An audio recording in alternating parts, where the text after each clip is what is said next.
Dear colleagues, ladies, gentlemen, welcome back. I hope you are enjoying your stay in Belém and found yesterday's panel discussions insightful.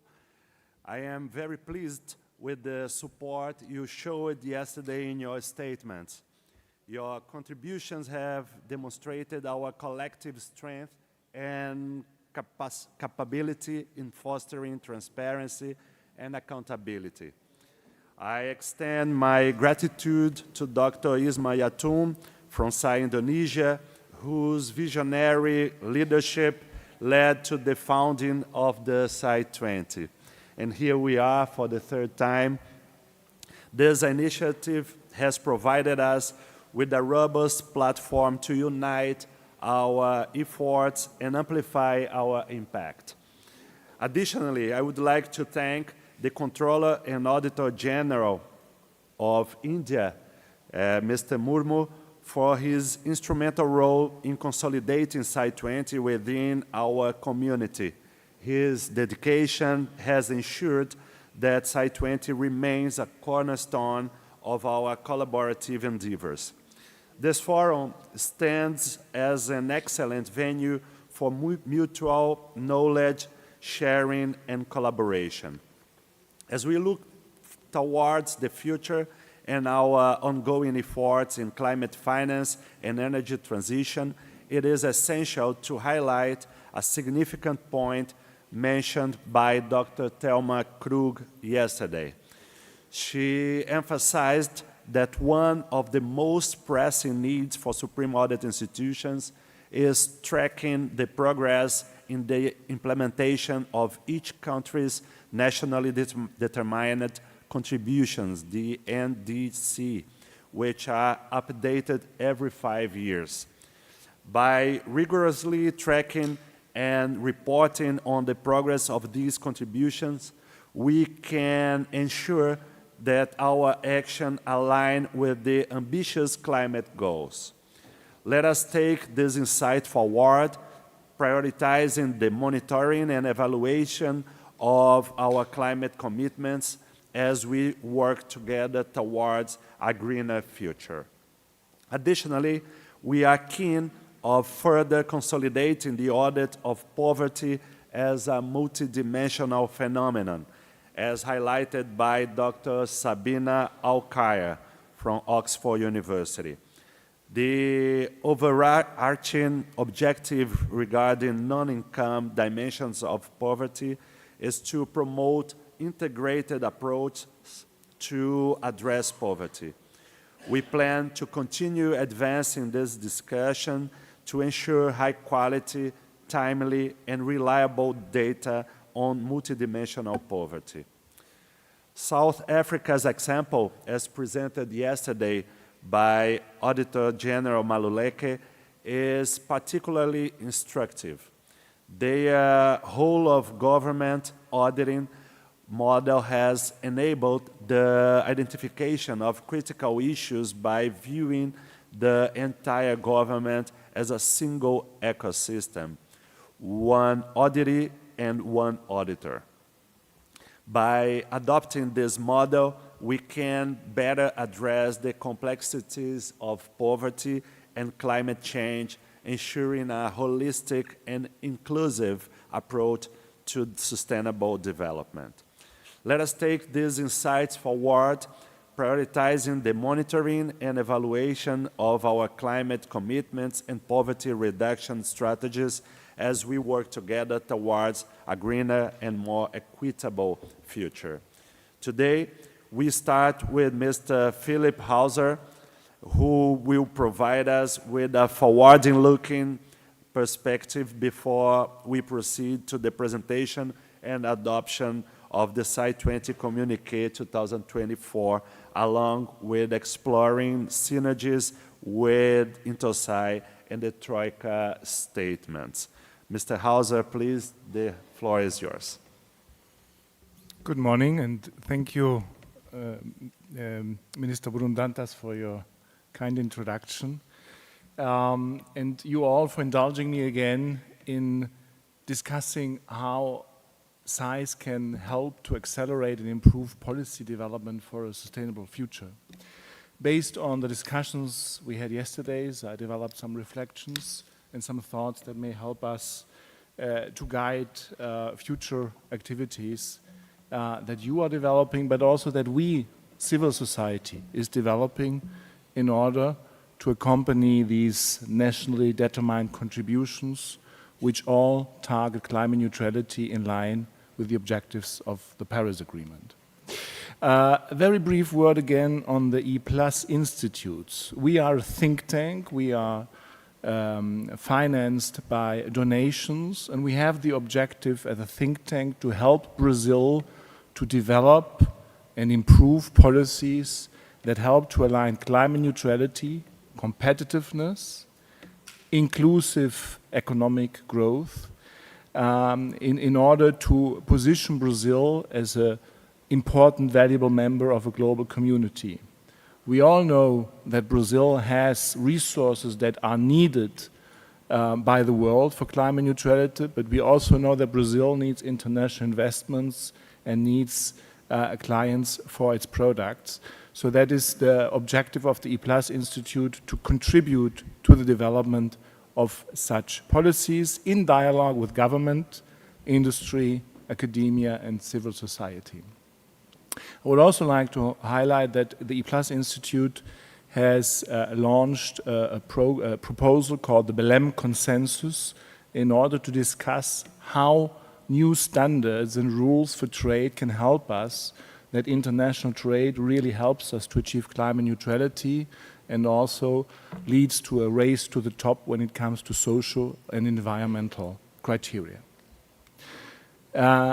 Very important that E+ is just one think tank in a larger network. We call it International Network of Energy Transition Think Tanks. You will find here on the map our different partners in South Africa, in Mexico, in Indonesia, Korea, and maybe it's of interest to you to reach out to our partners in order to have another actor in civil society, think tank, academically, scientifically sound analysis that can help you to reflect on the policies in your respective countries or on the level of international cooperation. Now, yesterday we discussed a lot about policies and objectives, and the overall objective here is sustainable development. If we go back to the definition from the Brundtland report, sustainability is if we are capable to satisfy the necessities of present and future generations. So it is an intergenerational concept. We also talk a lot about sustainability being an equilibrium of financial, economic terms, environmental aspects, natural resources, and social necessities. But actually, I would object to this second definition, because I don't believe that finance is at the same level of society and our natural resources. I would rather say that we need smart policies that allow us to shape an economy that works in favor of society while using in a sound way environmental resources to satisfy necessities today and in the future. And these smart policies, there is an academic and an experience, what we call environmental economics. There are instruments that we can use to design such smart policies. And we need to evaluate, we need to learn about them, we need to develop the methodologies, and we need to constantly evaluate and improve those policies. I wanted to share a very simple model with you so that we can all reflect on how we can better steer our economy towards sustainability. First of all, today we are in a situation where our economies are mainly driven by private sector decisions, and they evaluate projects according to profit and loss. If all actors act according to this principle, we have a liberal economics model but unfortunately we do not always satisfy all the social and environmental necessities. So what governments should be looking for is much more this other perspective of environmental and social value. How can we create value for our societies? How can we valorize our natural resources? And how can we avoid damage? Damage in terms of climate change, but also damage in terms of poverty. We have therefore two angles, and with that we can have a very simple model and identify 4 kinds of projects or 4 kinds of measures. The first one, I call it the penalty box. These are projects, these are measures that are detrimental for society, detrimental for the environment, and that are not profitable. Such projects should not be happening because it's not in the interest of investors, it's not in the interest of society. However, often they happen because people do not really know where they are, we lack the methodologies to analyze, or sometimes you even have subsidies to promote non-sustainable business models that would otherwise not be profitable. We also have a lot of unsustainable businesses. They are profitable, but on the cost of society. They use environmental goods, they exploit, and they do not share in a sufficient way with society. We could call them unsustainable. Finally, we also have proto-sustainable projects, projects that would be good, that should be taking place, but that they are not taking place because they are not profitable. We are speaking here about climate finance because we want to make those projects profitable in order to achieve what I call the E-square, where economics, environmental, and society converge. Projects that really create economic value for our societies. This is a bit the map that we have to work on with sound policies. What are these sound policies? The first one is we need methodologies to measure, manage, and consolidate these financial, social, and environmental perspectives. Without measuring, we cannot manage. And that's a very important message to the SAIs. You need to develop and potentially share among you the methodologies that allow you to evaluate policies, to evaluate projects, and really know where in these 4 dimensions you are situated. Once you know that, we have policies such as innovation and redesign so that we can convert unsustainable business models, unsustainable value chains into sustainability, taking climate neutrality, prosperity, and inclusive development into account. Next, we have the polluter pays principle. If there are projects, activities that are not sustainable, if we make pay for the CO2 emissions, if we also make pay for other environmental and social externalities, then they will gradually move into the penalty box. We can also have climate finance, we can have subsidies, we can have CO2 price abatement payments in order to move proto-sustainable projects into the realm of reality. And finally, we can combine these two, and then we have CO2 taxes or carbon trading systems, which on one hand penalize those that emit, and on the other hand reward those that reduce emissions. It's a very simple model about a very complex practice of environmental economics and environmental economic instruments, but they are all essential to steer our economies into the direction of climate neutrality and inclusive prosperity. So if we know that we have these elements, we need to work with regulations, we need to work with subsidies, taxes, cap and trade. What are the principles that we have to take into account? First of all, we need to understand that environmental policies adjust prices to align the private with the social and environmental optimum. We can use those instruments individually or in combination to shift the behavior of economic actors into direction of sustainability. However, we need to be aware that by doing these adjustments, we will redistribute financial resources and wealth. If I have a carbon tax, Somebody will have to pay for it, and I can then use those revenues. So we need to understand that by definition, environmental policies are also an instrument for redistributing wealth. And when we design environmental instruments, we always need to take into account how can we best redistribute wealth for the common good of our societies.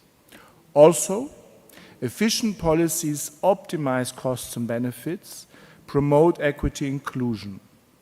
However, bad policies have a cost on society, an unnecessary cost, may be wasteful, regressive, and at worst even harmful. So not all policy with good intention will lead to good outcomes. It is therefore very important to have institutions that can evaluate and guide this into a better way.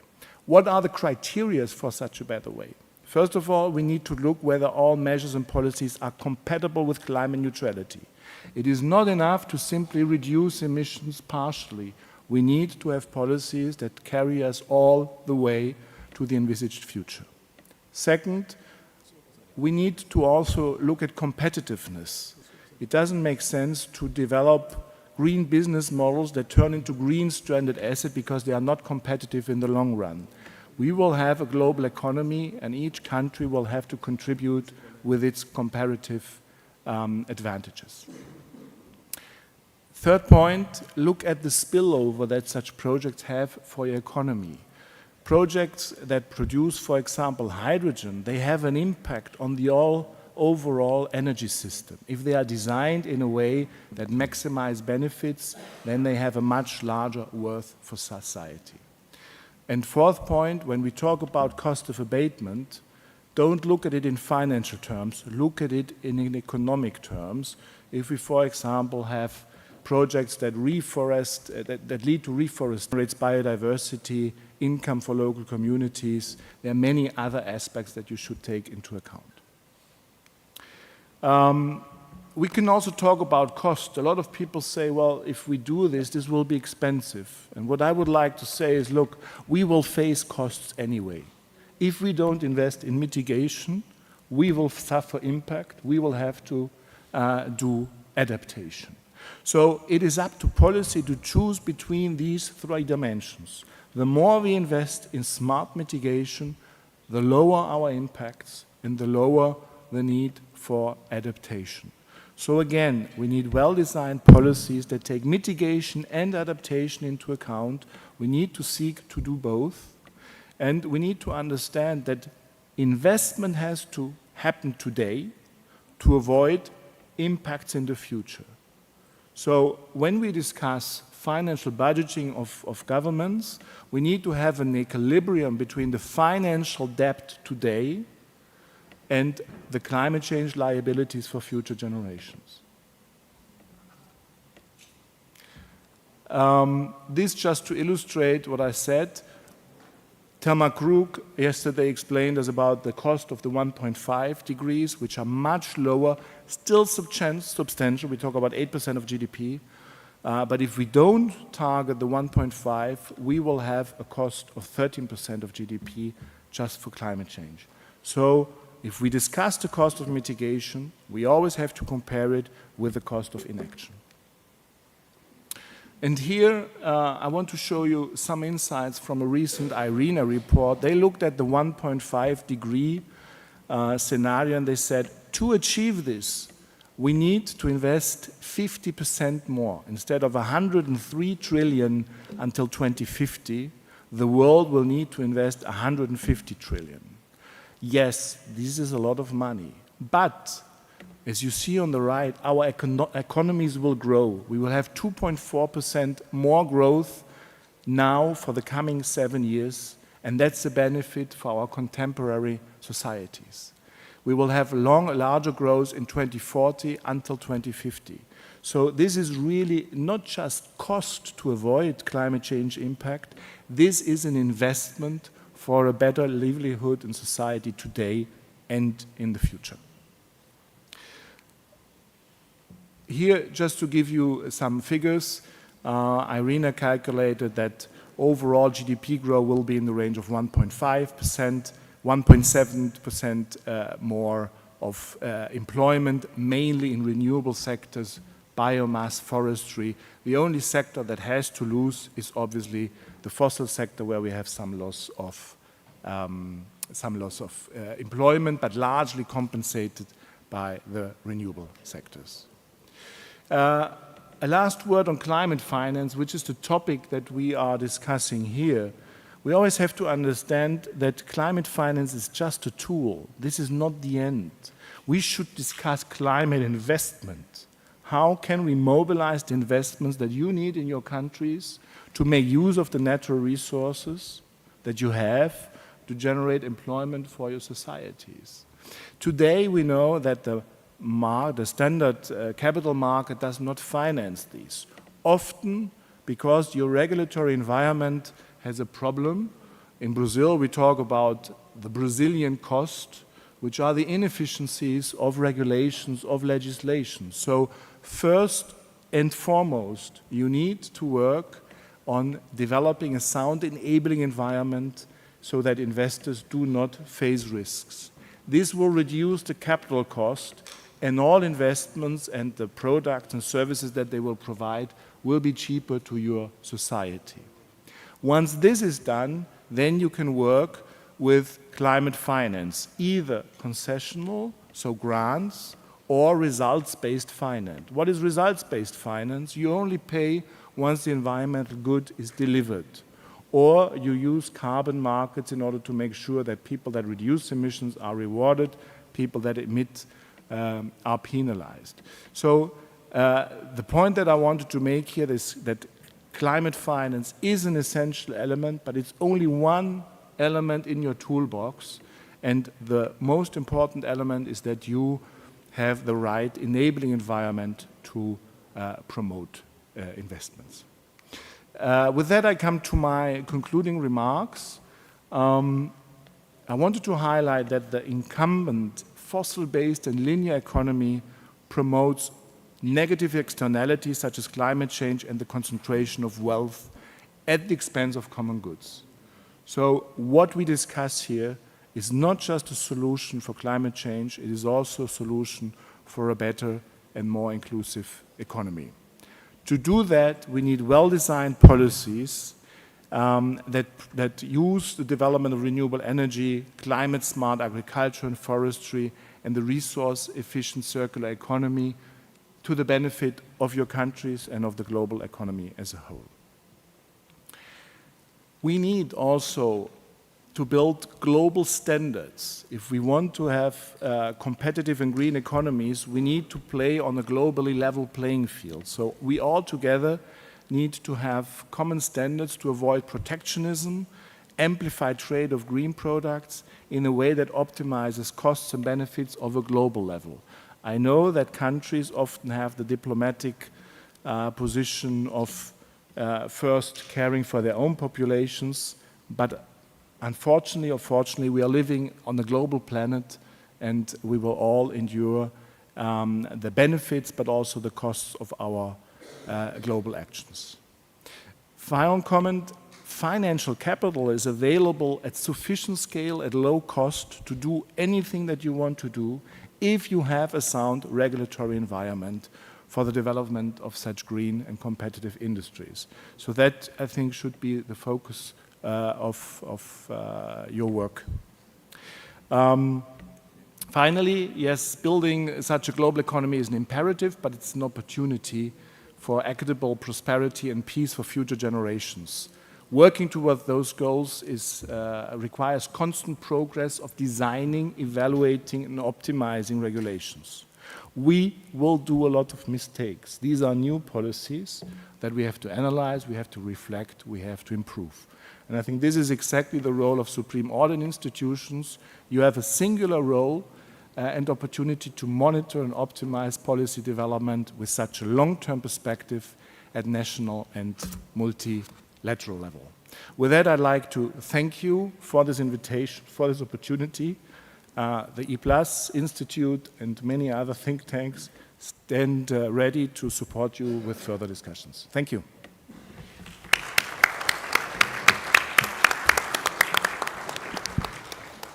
Before we proceed to present the SAI20 Communique 2024, I want to extend my sincere gratitude to Philip Hauser for providing us with a forward-looking perspective.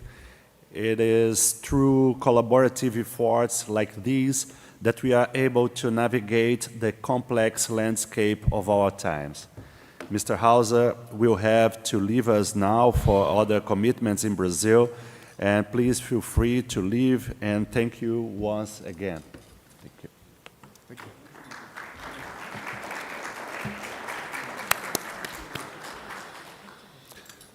Now, dear colleagues, without further ado, let me present to you the SAI20 Communique 2024.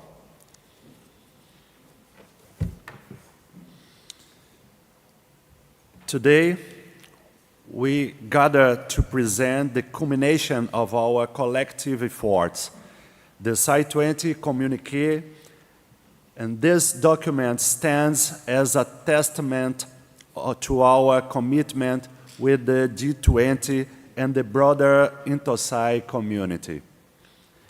The SAI20 Communique is not merely a report. It is a powerful declaration that echoes our expertise and dedication to shaping sustainable progress.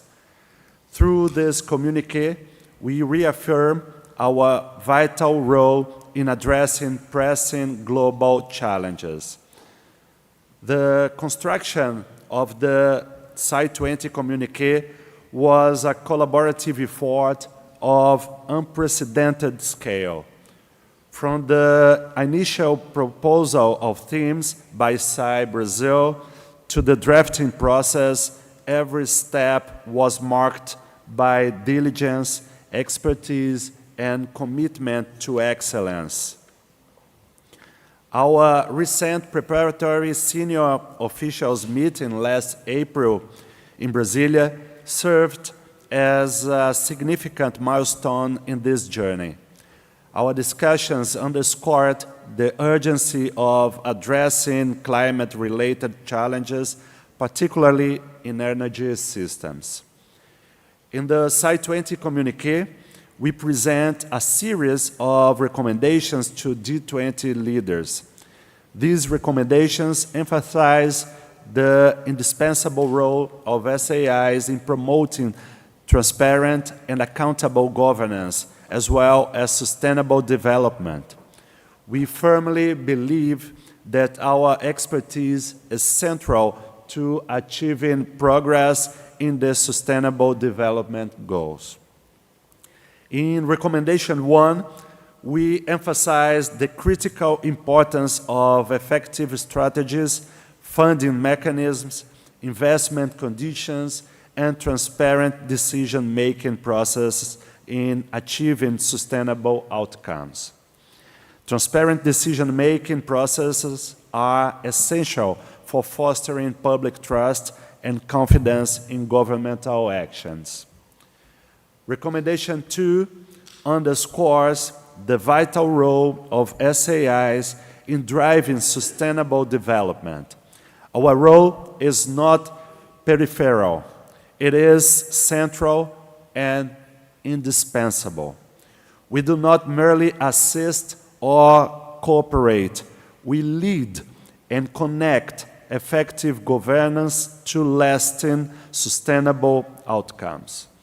This is a resounding message we want the G20 leaders to fully grasp. We stand ready to lead, equipped with the tools, evidence, and expertise needed to make a profound impact. Ladies and gentlemen, the significance of this document cannot be overstated. It reflects our foresight on the themes of SAI20 this year: climate financing, energy transitions, and poverty alleviation. But it also sets the stage for future work of SAIs worldwide. As we move forward, I'm pleased to announce that we have a draft work plan for the second semester. This plan aims to carry forward the momentum generated by the 2024 communiqué and foster continued discussions within the INTOSAI community. The Group of 20 is composed of the world's most influential and largest economies. Yet, even with their colossal power, the G20 nations can't tackle global challenges alone. They need SAIs to ensure accountability, making sure that promises are kept, resources are allocated wisely, and actions speak louder than words. Dear colleagues, let us be overwhelmed by challenges ahead. Yes, they are significant and deeply rooted in our societies and environments, but history proves that we excel in times of difficulty. Without our combined skills and determination, with our combined skills and determinations, we can overcome any challenge in our way. Together, we will tackle this challenge and make a lasting impact, shaping a fairer and more sustainable world for generations to come. Thank you very much.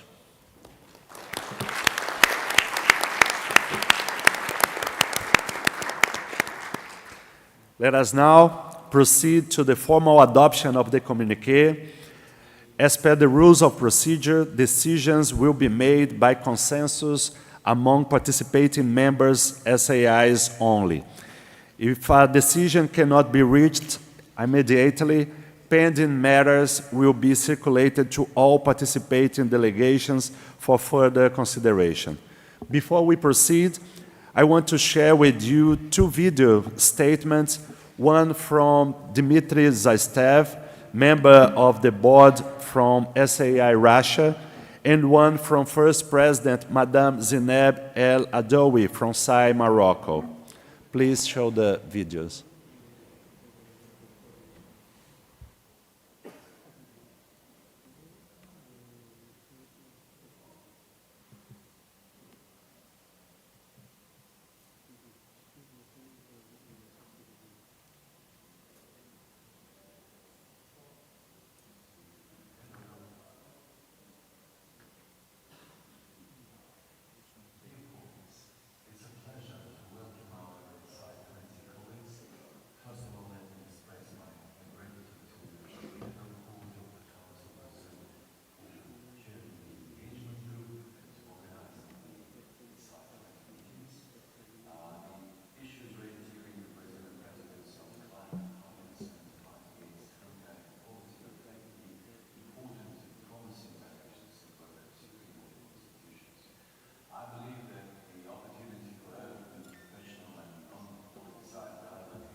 Particularly with regard to the development of common international criteria and indicators of the effectiveness of the use of public funds for sustainable development, reflect the approaches of the Council Chamber of the Russian Federation.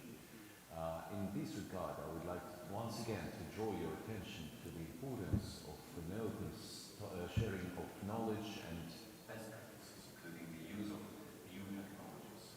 A possible solution could be the synergy of approaches, experience and resource of the SAI20, SAI and its regional organizations, working groups, as well as other organizations and partners.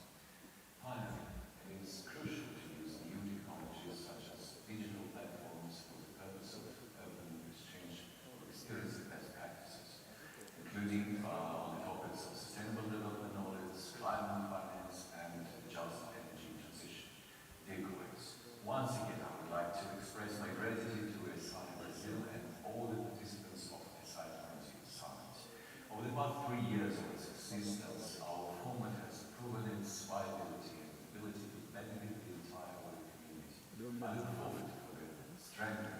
Buffalo, may cancel yung chantage. Manizuni si Puyo na si Kosa ko pero so faka. I wish you, dear colleagues, productive work.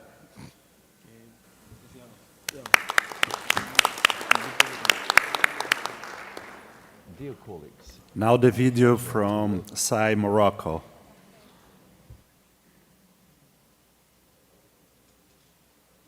الرحيم. معالي الوزير السيد برونو دونتاس رئيس محكمة الحسابات الاتحادية لجمهورية البرازيل رئيس قمة العشرين، أصحاب المعالي رؤساء الأجهزة أعضاء قمة العشرين، أصحاب المعالي رؤساء الأجهزة الضيوف والأجهزة المدعوة، السادة والسيدات أعضاء.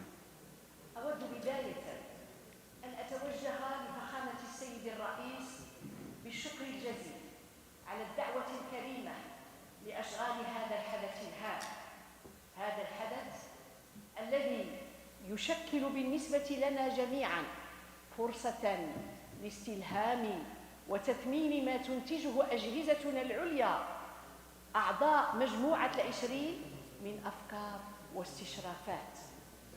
أود أن أهنئه على وجاهة اختيار مواضيع قمة هذه السنة، هذه المواضيع التي لم يعد التقدم فيها خياراً بل مساراً كونياً حتمياً قصد تحقيق بعض أهداف وغايات أجندة 2030 للتنمية المستدامة.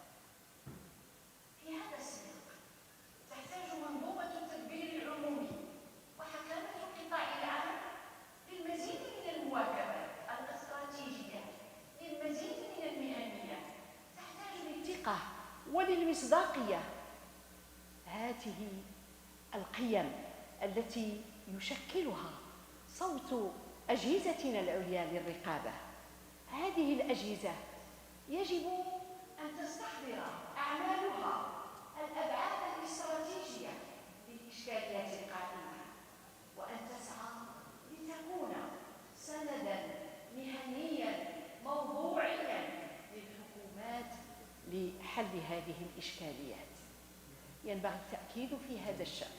Success of SAIs in their missions أجهزتنا في مهامها المرتبطة in relation to climate, finance, and محاربة الفقر لا يقتصر على إحداث الفارق في حياة المواطنين وتعزيز العدالة الاجتماعية والاقتصادية والمناخية بين الأجيال فقط، لكن يتجاوز ذلك بتعزيز استدامة التوازنات الأساسية للمالية العمومية وإنهاء مظاهر العنف الاقتصادي المهددة لاستقرار الدول بكل أبعاده.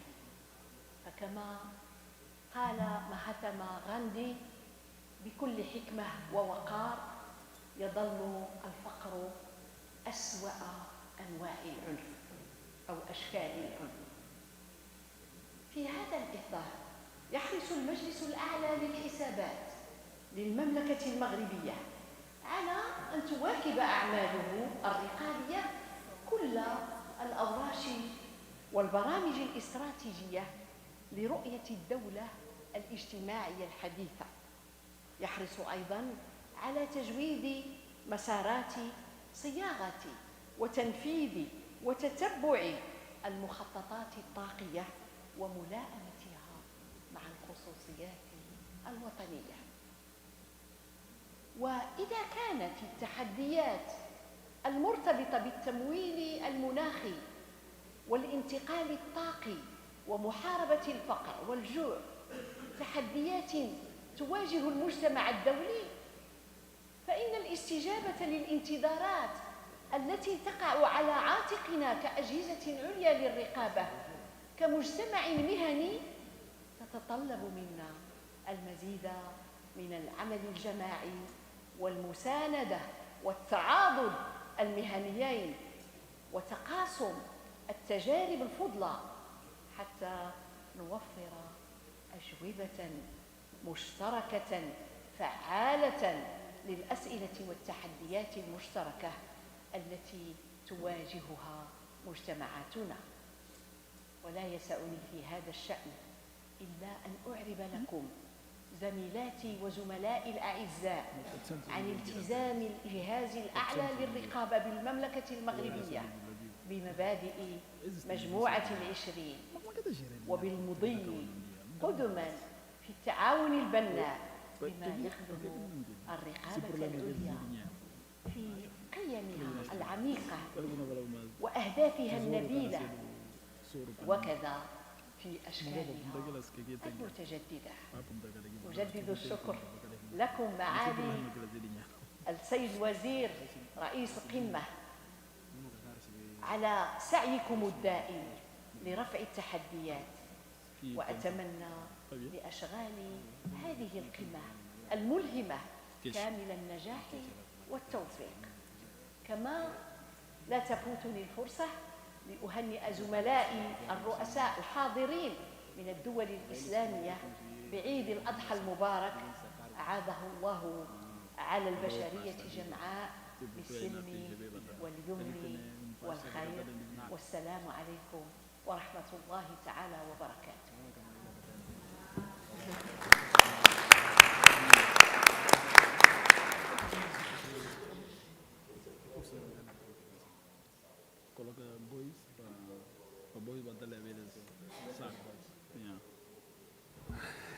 Madam President from SAI Morocco was keenly looking forward to visiting Belém, but was unable to arrange her travel due to the commemoration of Eid al-Adha. As we acknowledge this festive period, I would like to reiterate our most heartfelt wishes of Eid Mubarak to our colleagues in Morocco and to everyone celebrating here in person with us. May this Eid bring joy, peace, and prosperity to all. I am also pleased to acknowledge receipt of a supportive letter from President Moscovici of the French Cour des Comptes celebrating the outstanding collaboration between our institutions, and this recognition brings me particular satisfaction. Furthermore, I am grateful for the warm endorsement extended by my esteemed colleague, Dr. Juan Manuel Olmos, the Auditor General of SAI Argentina. His enthusiastic support, más enfático apoyo, what means the most strong support for the SAI20 communique, resonates deeply, amplifying the global voice of Intosai. Additionally, I'm delighted to note that the leaders of SAI Turkey and SAI Mexico have endorsed our communique despite their inability to join us in person here in Belém. I would also like to thank the guests and invited SAIs for your invaluable support and contributions. It is important that the message of our communique echoes not only the voice of the SAI20 members, but also the larger Intosai community, including the small and medium-sized economies. I thank the SAIs of Angola, Azerbaijan, Egypt, the United Arab Emirates, Ecuador, Guinea-Bissau, the Maldives, Poland, Portugal, and São Tomé and Príncipe for taking part in this meeting and important exchange. I count on you to take this message forward, apply it to your work, and contribute to the Intosai discussions. I will now call upon each SAI20 member country in alphabetical order to express agreement, and let us ensure that we reach a consensus reflecting our unity and shared goals. If you agree, please verbally express your approval by stating, "We agree." I call SAI China, Mr. Wang Benqiang.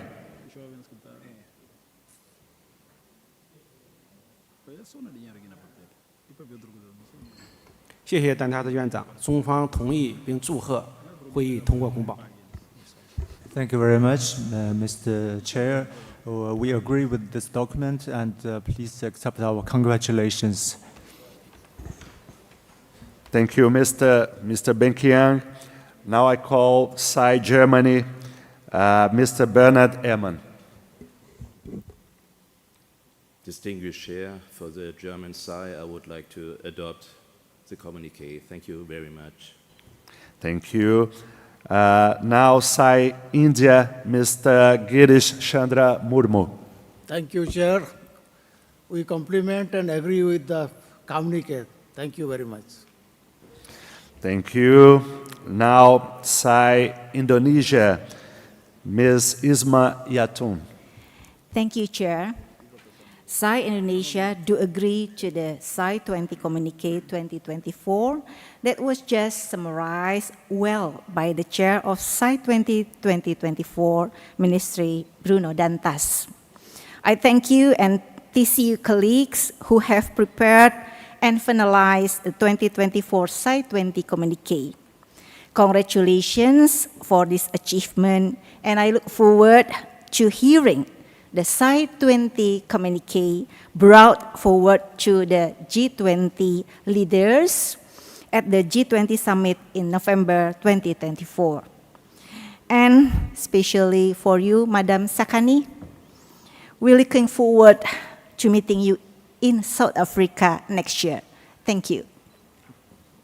Thank you. Now, SAI Republic of Korea, Mr. Jae-hai Che. Thank you, Chair. I fully support the communique. Yeah. That's all. Thank you. Thank you very much. Now, SAI Saudi Arabia, His Excellency Dr. Hussam Alangari. Thank you, Chair. We, as the General Court of the Kingdom of Saudi Arabia, agree and support the adoption of the communique, and we would like to thank you and congratulate you for the successful achievement of this event, and look forward to meeting again next year in South Africa. Thank you. Thank you very much. Now, SAI South Africa, Ms. Tsakani Maluleke. Thank you very much, Mr. President. We confirm that we agree to the adoption of the declaration as it stands, and we support the initiatives that have been set out therein. Thank you. We have a consensus. Thank you all, the member and participating countries, for their participation and collaboration. The communique was truly crafted by many hands, all of us together.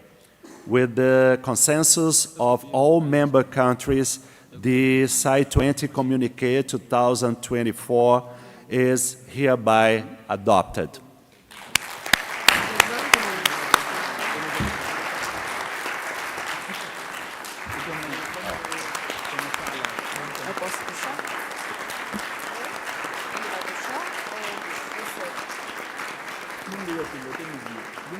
Ladies and gentlemen, we now ask the heads of the SAI20 member countries to join us for an official photo here in the front of the stage.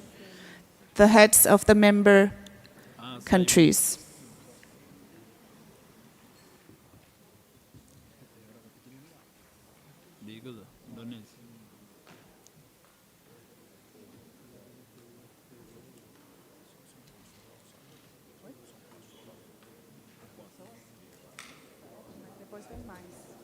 A gente tira uma conta de cada.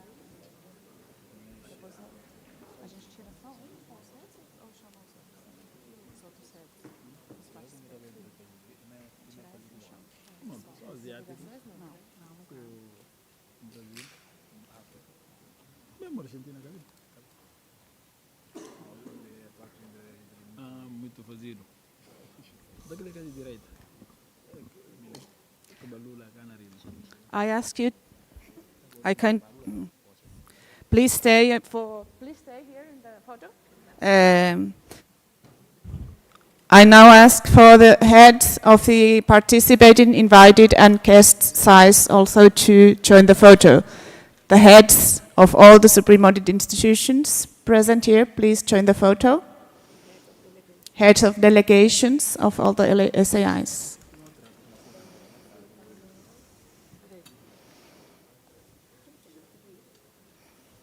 It's getting tired.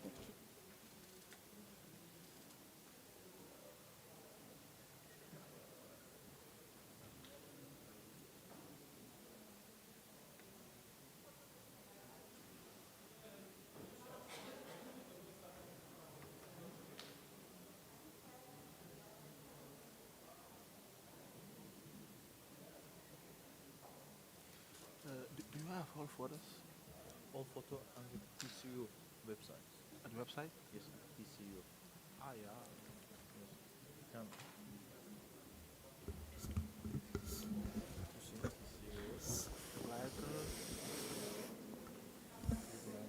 Samuel conseguiu? Ah, yeah, yeah. First day, second day. Thank you. Welcome. Okay. Thank you, everyone. We now have a coffee break. We'll return in 10 minutes.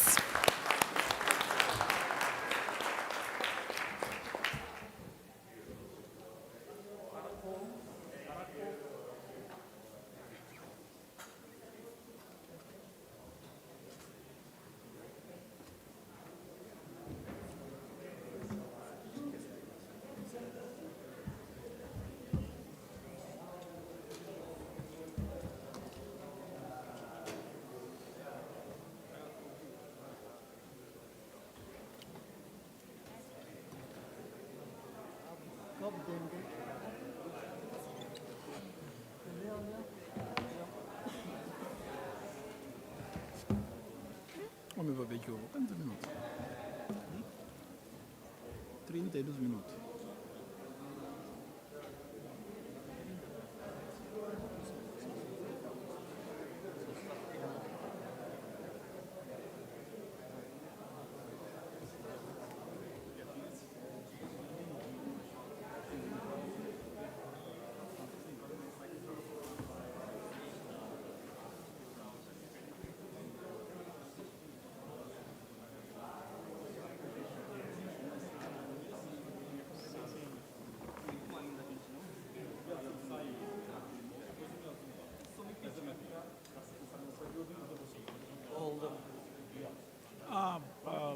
Vamos confirmar, porque tem que ser uma nota a ser assinada pelo presidente. Era até dia 21.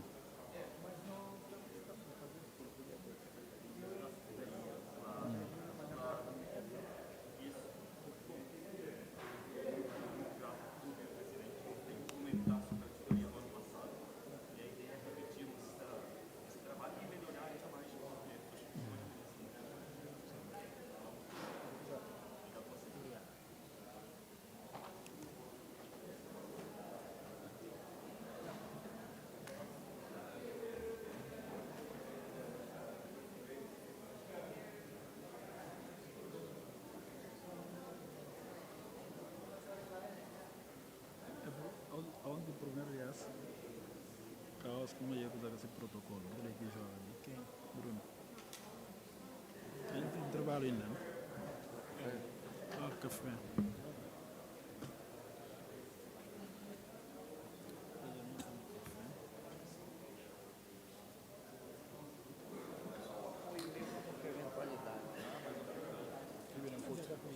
Não, por favor. Gogos. Esse que não terá assim. Esse que pode. Mas usar a baixa. Não tem encaminhado. Tem isso também.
Dear colleagues, as we continue our deliberations, we now turn our attention to exploring the synergies between SAI20 and InterSAI. This session will shed light on the collaborative potential between these two esteemed organizations, highlighting shared objectives and mutual support. I will invite His Excellency, Councillor Hesham Badawi, to deliver his speech as the first Vice Chair of InterSAI. Mr. Badawi, the floor is yours.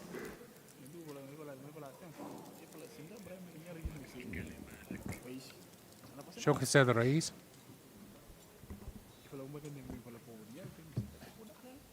معالي الدكتور برونو دانتس رئيس الجهاز الأعلى للرقابة البرازيل، رئيس الانتوساي، أصحاب المعالي رؤساء الأجهزة العليا للرقابة، السيدات والسادة الحضور،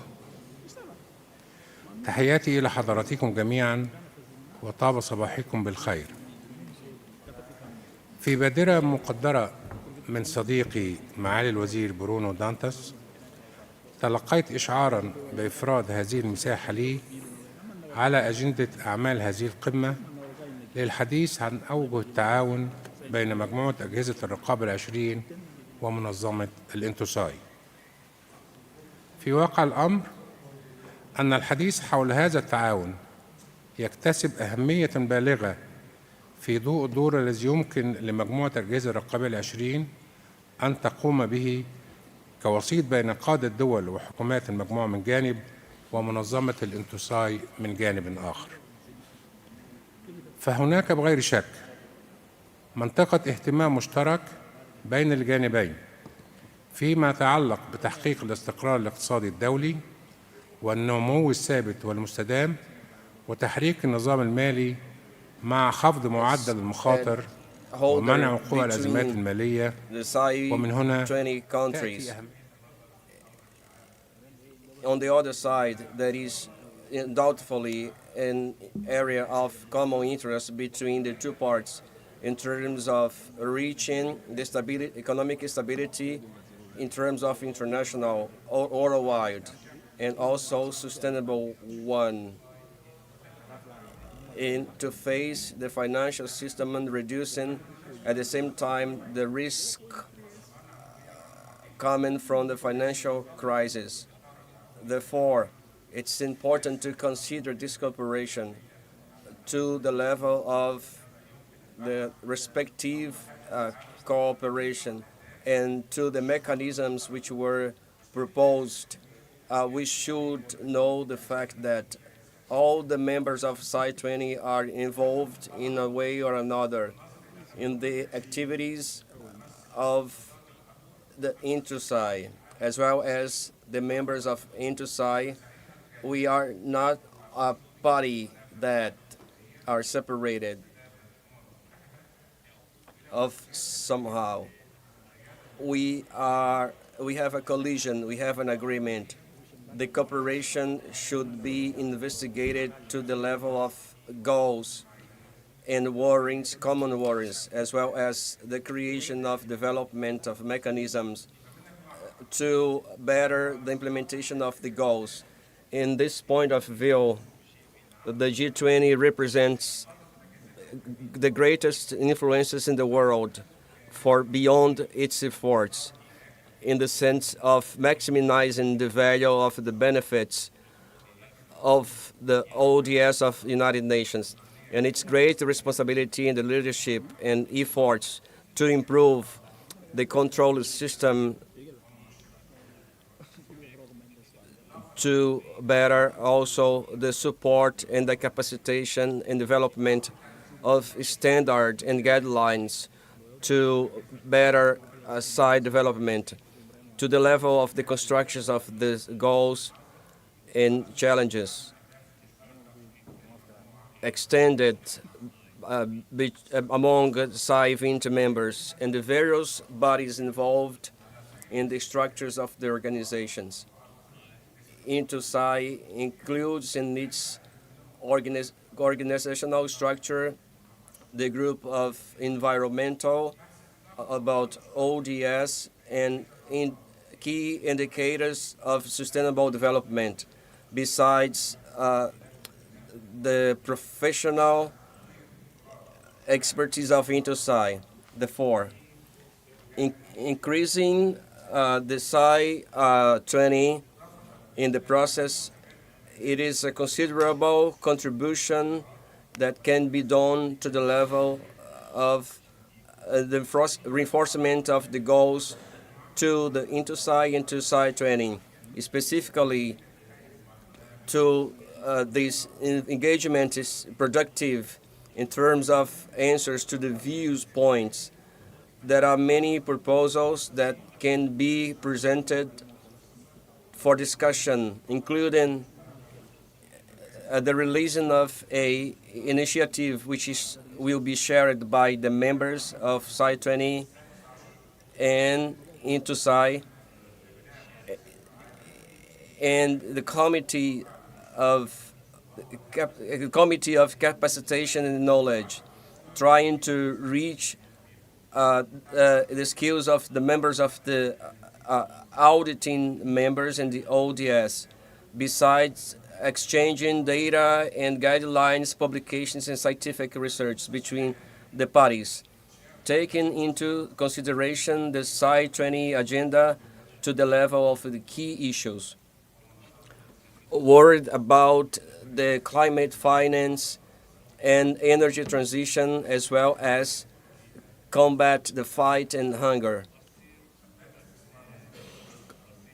The partnerships that include special tasks in financing of workshops and seminars, specialized, as well as tasks together with collaboration of the ODS, particularly of the ODS 16. I would like to use this opportunity. Thank you, Mr. Hisham Badawi. Following our discussion on synergies, we are privileged to hear from the SAI20 Troika. Representatives from SAI India and SAI South Africa will share their perspectives on the importance of collaboration and continuity within the SAI20 community. First, I invite the Controller and Auditor General of SAI India, Mr. Girish Chandra Murmu, to deliver his final statement. Thank you, Chair. Excellencies, distinguished delegates, ladies and gentlemen, namaste and greetings to all. Let me take this opportunity to thank and congratulate Minister Bruno Dantas for very successfully conducting this SAI20 Summit here. And also I thank him profusely to bring us to this city of Balim and to introduce us in this beautiful region, Brazil. Dear colleagues, as the curtain comes down on the third summit of SAI20, there is an air of satisfaction coupled with optimism. These past 2 days, we have delved into the intricate landscape of climate finance and the fight against poverty and hunger.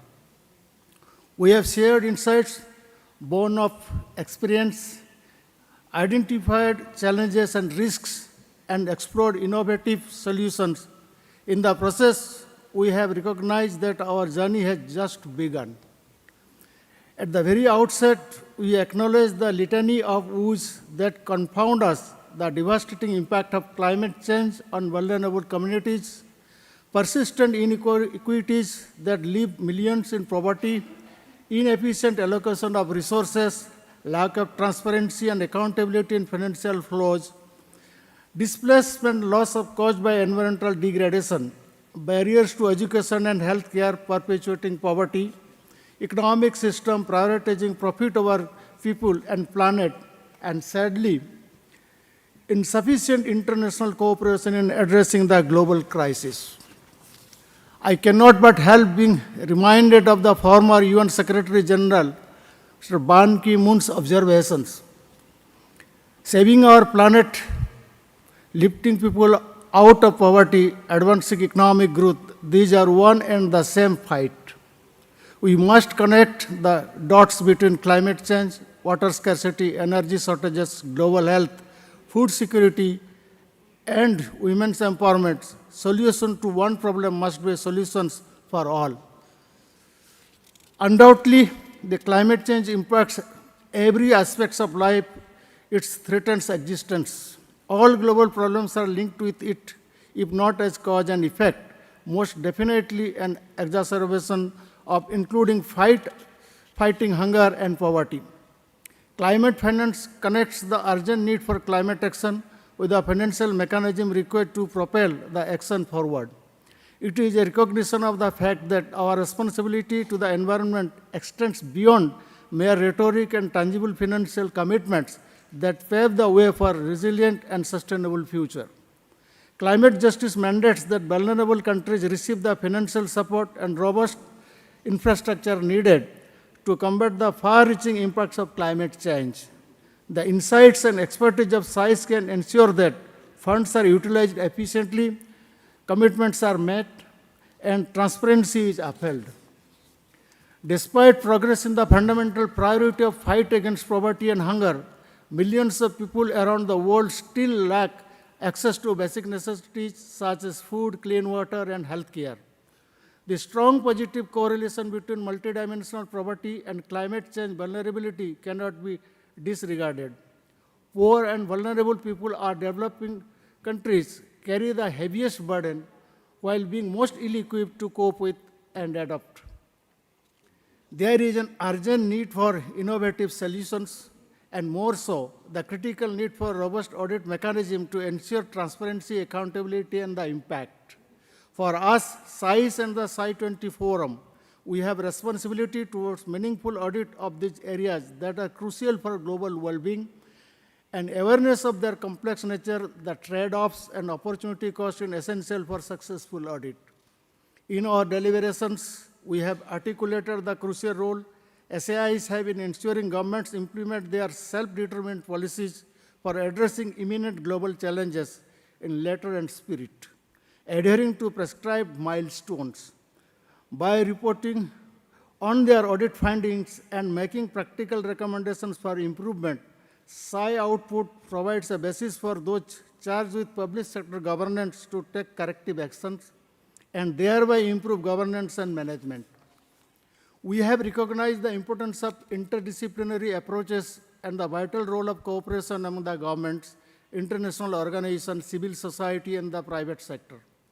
Climate change-related issues involve understanding scientific, economic, and policy aspects, necessitating collaboration with the experts from various fields. The integration of data from various sources is crucial for gaining a comprehensive understanding of environmental challenges. We have appreciated the need for mainstreaming climate consideration into poverty reduction strategies.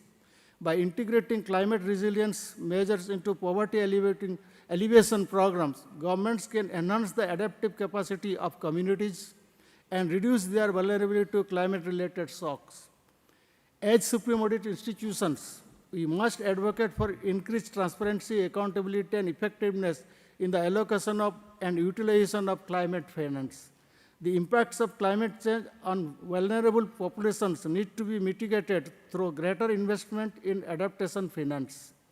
Furthermore, SAIs need to emphasize the importance of ensuring that climate finance is channeled and efficiently to where it is most needed, and that it is aligned with the national climate priorities and objectives. SAIs play a crucial role in auditing climate finance mechanisms to ensure that they are delivering the intended results and the funds are not being misappropriated or mismanaged. While assessing the national climate action, SAI faces multiple challenges, such as lack of conceptual clarity, data gaps, and incomplete records. Unfortunately, there is no universally acceptable concept of climate finance. It is international funding provided by developed to developing countries Is it a new and additional or incremental addition to developmental assistance? Or like in India, does it also relate to use of climate finance for technology development, capacity building, and cross-cutting support? All this leading to heterogeneous, dispersed source of climate finance. How do we determine the quantum of climate finance and its distribution? Then how do we assess its impact and outcome in the absence of systematic reporting and tracking? Political and governance issues also pose obstacles to effective measurement, reporting, and verification. Transitioning to low-carbon energy system is essential for mitigating climate change and achieving sustainable development goals. SAIs can play a crucial role in assessing effectiveness of energy transition strategies, particularly in the context of reducing greenhouse gas emissions and promoting renewable energy adoption.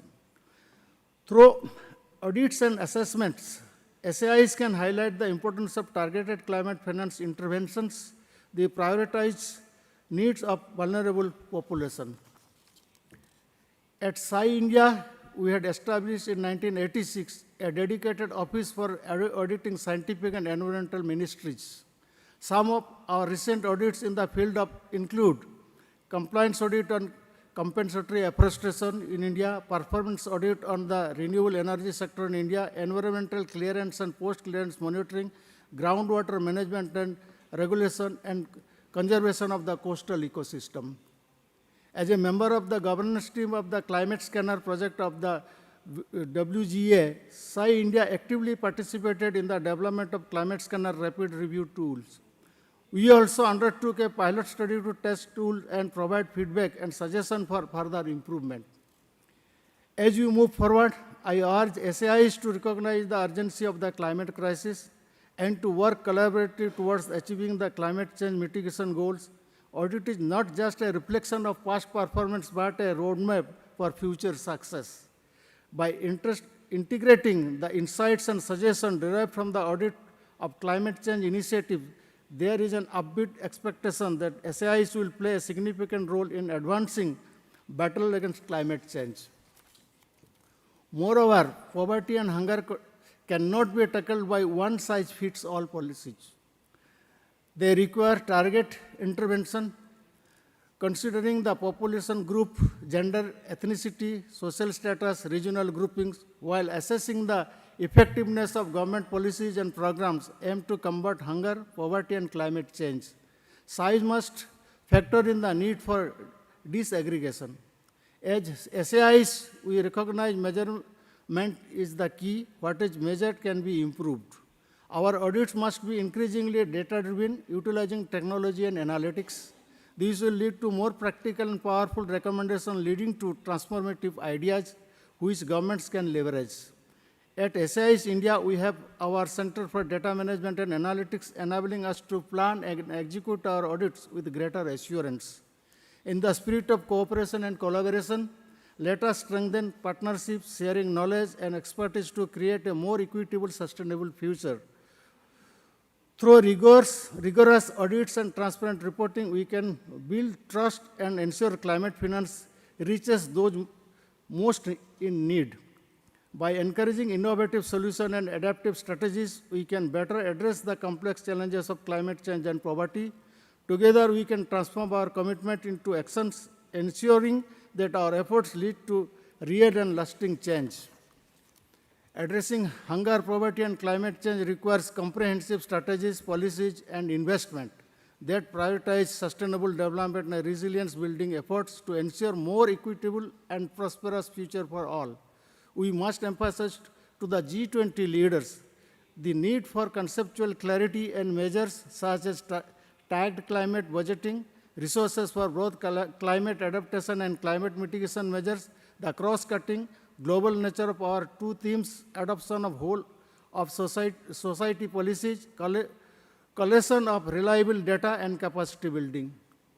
As I stated yesterday, the Troika enables continuity in SAI20's determined efforts to collaborate and add value in contending with global challenges.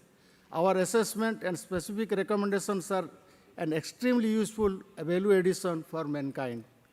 Before I conclude, I take this opportunity to once again Thanks SAI Brazil for their warm hospitality, very importantly for an extremely stimulating, animated, impactful SAI20 Summit. I assure SAI South Africa of our commitment and supporting in taking SAI20 to greater heights. Thank you.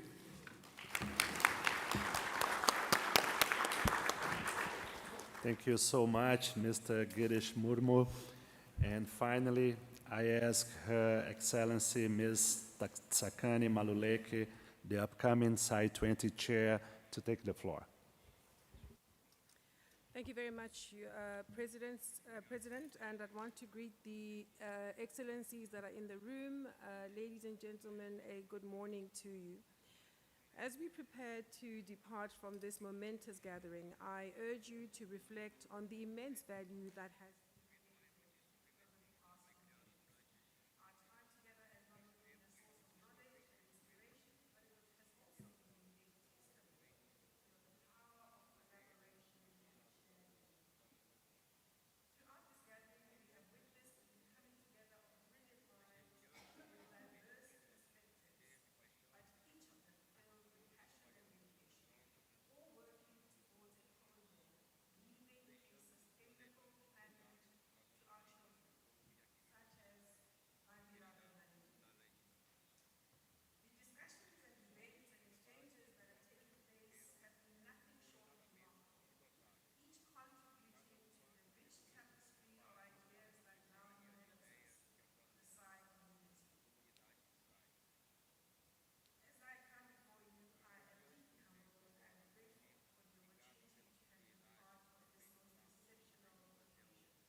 starting with the president of SAI20, Minister Dantas. You have indeed taken on this baton with enormous success. Big shoes to fill. But you've built on the success of those that came before you, those from SAI India and SAI Indonesia. My sincere appreciation for your warm welcoming in Belém and the unique and homely hospitality that truly speaks to the heart. For the rest of your team, from the organizers to the speakers to the attendees, each and every one of you has played a vital role in shaping the success of this gathering. SAI South Africa stands ready to take over the baton from the Federal Court of Accounts, the TCU, or SAI Brazil, at the end of this year. As the National Audit Office of South Africa, our proud Rainbow Nation, we look forward to hosting you next year, and we are excited to share with you the beauty of our country with its diverse wildlife, from majestic lions to graceful giraffes, creating a breathtaking tapestry of nature, not forgetting the stunning coastline fringed by azure waters and rugged cliffs. As we bid farewell to this SAI20 Summit, let us carry with us the lessons that we've learned, the connections that we've made, and the memories that we've created. Let us continue to nurture the seeds of inspiration that have been planted here, cultivating them into meaningful insights to illuminate understanding of the key actions that our respective governments must take to improve the lived experiences of their citizens in a balanced way, in a sustainable way, so that we can leave a planet worth leaving to our children. In closing, I wish to express my deepest appreciation to all of you for your unwavering support, your enduring enthusiasm, and your boundless willingness to share your experiences in the SAI community. Indeed, mutual experience does benefit all. This SAI20 Summit has been a true testament to the incredible things that can be achieved when like-minded institutions and individuals dare to come together with a shared purpose. Thank you, and may the spirit of collaboration and of courageous innovation that has been so visible in the past few days continue to guide us and to inspire each of us towards the future we all want. Allow me to close with a quote from our founding father of our democracy in South Africa, Tata Nelson Mandela, for he said, and I quote, "Overcoming poverty is not a task of charity. It is an act of justice." Thank you.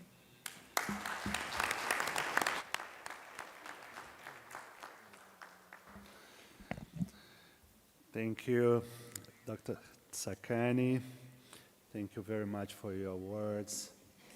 My dear colleagues, ladies and gentlemen, as we conclude the SAI20 Summit here in Belém, Brazil, I stand before you with a profound sense of accomplishment and optimism. Over the past few days, we have engaged in crucial discussions, shared innovative ideas, and forged a path forward that aligns with our vision of a just and sustainable planet. I am particularly proud to highlight the adoption of the official 2024 SAI20 Communiqué, a document that will be presented to the G20 Sherpas, and together with your voice united and strong, we now hold a significant presence and responsibility in the global dialogue, influencing policies and actions that will shape the future of our planet. Yesterday, Dr. Thelma Krug underscored how the Paris Agreement implicitly acknowledged the vital role of Supreme Audit Institutions in assessing and disseminating information on policies and public organizational performance. This recognition emphasized the agreement's focus on fostering public engagement to enhance governmental efficiency, transparency, and accountability, thereby promoting inclusive and democratic governance. As SAIs, this underscores a critical link we must reaffirm and strengthen. Looking ahead to COP29 and COP30, our role as central actors in achieving the objective of the Paris Agreement becomes increasingly vital. For now, to ensure that our message resonates with G20 leaders, I am reaching out with a special request. As the head of your SAI, I kindly urge you to engage with the G20 Sherpa of your respective country to advocate for our cause. On July the 4th, I will have the opportunity to present our pledge in person to the G20 Sherpas in Rio de Janeiro, Brazil. Your advocacy beforehand would greatly enhance their understanding and support for our initiatives. I extend my deepest gratitude to all of you. Your dedication, your expertise, and your hard work have been instrumental in the success of this summit. As we return to our countries, let us carry with us the spirit of that what we have accomplished here in Belém. Let us continue to work tirelessly towards our common goals, upholding the principles of transparency, accountability, and good governance. The road ahead is challenging, but together we can build a future that is fair, sustainable, and dignified for all. We will now show a short video to conclude the summit, and thank you all for your presence and your collaboration here.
Have a safe trip back. Enjoy Belém for the next hours, and see you in South Africa 2025. Thank you so much.